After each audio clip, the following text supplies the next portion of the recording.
வாச்சலப்பா, வா வா வா வா. எப்படி சௌக்கியமா? ஆஸ்பத்திரிக்கு வரவன் சௌக்கியமா இருப்பானா? ஏன்பா உன் டிஸ்பென்சரி எப்படி நடக்குது? எப்படி நடக்கும்? அதான் எழுத்து மூடியாச்சே. ஏன்? பக்கத்து வீட்டுக்காரன் தொந்தரவு. யார் அந்த கல்யாணராம சாஸ்திரியா? ஆமாங்கிற. நானு கெட்டாஸ்கோப் எடுத்துட்டு வெளியே கிளம்பப்படாதப்பா. கையோடவே கர்ப்ப கட்ட தூக்கிட்டு பின்னாலேயே வர்றான். அவ்வளவு நிச்சயமா இருக்கான். நான் பேஷண்ட் கையை பிடிச்சா போதும் கலீர்னு மந்திரம் சொல்றான்ப்பா. அப்புறம் எப்படி வியாபாரம் நடக்கும்? சரி, இப்ப என்ன பண்ணிட்டு இருக்க? வேற ஒரு மொபைல் டிஸ்பென்சரி ஒன்று ஆரம்பிச்சிருக்கேன். என்ன மொபைலா? ஆமா, mobile laundry, mobile court, mobile post office இல்லையா, அதே மாதிரி மொபைல் டிஸ்பென்சரி ஒன்று ஆரம்பிச்சிருக்கேன்.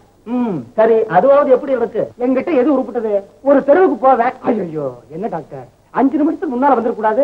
ஒரு சீரியஸான பையன் உங்களுக்காக காத்து காத்து காத்து கடைசியில நீங்க வராம போகவே வெங்கட்ராமன் டாக்டர் கிட்ட தூக்கிட்டு போயிட்டாங்க அப்படி விடுவாங்க. அடுத்த தெருவுக்கு போவேன். ஏன் டாக்டர் நேற்று அவ்வளவு நேரம் நின்னீங்க? அப்பெல்லாம் அந்த பொண்ணு உள்ள நீங்க போய் 2 நிமிஷம் இருக்காதுங்க, மாடியில இருந்து கீழே வந்து காலை ஒடிச்சுக்கிச்சு டாக்டர் சிதம்பரத்தை தூக்கிட்டு போயிருக்காங்கன்னு சொல்லுவாங்க. இப்படியே சொல்லி சொல்லி அவங்களுக்கே என்ன பார்த்து பெரிய கேலியா போச்சு.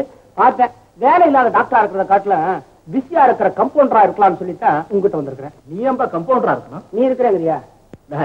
ஆரஞ்சண்ணா எனக்கு ஹெல்ப்பா நீ இங்க இருந்துட்டு போயிட்டா அப்படின்ற எவ்வளவு தூரம் சொல்லியிருக்கேன் என்ன பத்தி. இதுக்கு மேலே வச்சுக்கிறேன். ஏய் இது என்ன பார்த்து புதுசா இருக்கு? பாசானவர்கள் ஃபெயிலானவர்களுக்கு பார்ட்டி. பார்ட்டியில் பல தோல்விகளை சந்தித்தவர்கள் தான் முடிவில் சிறப்பான வெற்றியை பெறுகிறார்கள்.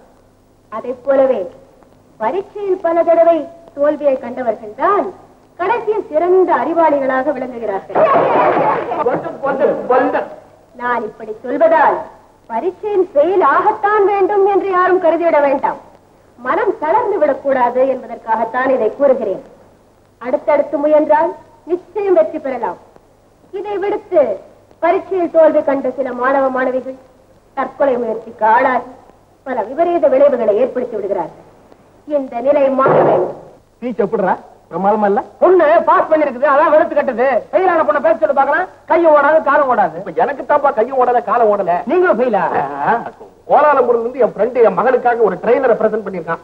அதை பத்தி நானே பேசுறேன்னு வச்சுக்கோ, தற்பெருமையா பேசுறாரு அப்படின்னு சொல்லிடுவானுங்க. நீ ஒண்ணா பேசு. இன்னொன்னு, இவ்வளவு சின்ன கூட்டத்துல பேசி எனக்கு பழக்கமே கிடையாதுப்பா. கிரௌண்ட் ஜாஸ்தி போடும். இவர் பேச போறாரா? அத என்கிட்ட விடுங்க. யாரு இருந்தாலும் இவர் ஒரு டாக்டர் சார். எம்பிபிஎஸ் டாக்டர்னா அதோட விட வேண்டியதானே. அப்ப எம்பிபிஎஸ் மருந்துகளுக்கு தெரியும். என் ஃப்ரெண்டு பேர் செல்லப்பேன். இவர் மிஸ்டர் ராமதாஸ். உங்க வைஃபா? தெரியலையா? தெரியுதுங்க மிஸ்டர் செல்லப்பன். அந்த ட்ரைனர் கொடுத்துறவங்க பேர் இந்த பேப்பர்ல இருக்கு. அதை நீங்க அனௌன்ஸ் பண்ணிடுங்க. அடுத்தபடியாக டாக்டர் செல்லப்பா பேசுவார்.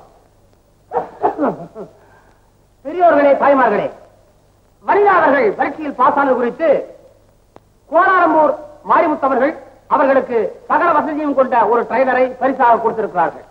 இப்பொழுது அதை ஏங்க ஃபெயிலான பொண்ணு பேர் சொல்லுங்க. ஏதாவது? கோகிலா.